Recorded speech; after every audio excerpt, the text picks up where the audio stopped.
રાજ્યમાં 9 નવેમ્બરથી કરાશે ટેકાના ભાવે ખરીદી। કેન્દ્રના ધારાધોરણ પ્રમાણે કરાશે ખરીદી। ખેડૂત દીઠ 125 મણ મગફળીની ખરીદી કરવામાં આવશે। મગફળી, મગ, અડદ, સોયાબીનની કરાશે ખરીદી। ખેડૂતોને તકલીફ ન પડે તે પ્રમાણે ખરીદી કરવામાં આવશે। જરૂર જણાશે તો વધુ કેન્દ્રો ખોલાશે તેવી પણ કૃષિ મંત્રી જીતુ વાઘાણીએ ખાતરી આપી છે। 9 નવેમ્બરથી તમામ જિલ્લામાં શરૂઆત થઈ જશે। નક્કી કરાયેલા ખરીદ કેન્દ્રો પર ખરીદી કરવામાં આવશે। ગત વર્ષ કરતાં ટેકાના ભાવમાં વધારો કરાયો છે। પ્રતિ ક્વિન્ટલ 480 રૂપિયાનો વધારો કરાયો હોવાની વાત પણ કૃષિ મંત્રી તરફથી કરવામાં આવી છે। રજીસ્ટ્રેશન કરાયેલ ખેડૂતોની મગફળી ખરીદાશે। 9.5 લાખની આસપાસ રજીસ્ટ્રેશન થયા છે। ગુજરાતના ખેડૂતોને નુકસાન ન થાય તે માટે નિર્ણય કર્યો હોવાની કૃષિ મંત્રી જીતુ વાઘાણીએ જાહેરાત કરી છે।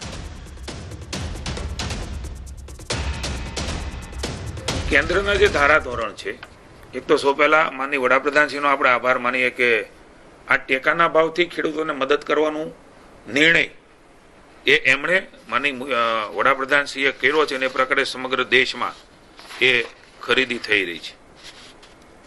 ગયા વર્ષ કરતાં મગફળીના ટેકાના ભાવમાં 480 રૂપિયા પ્રતિ ક્વિન્ટલ એ ભારત સરકારે વધારો કર્યો છે।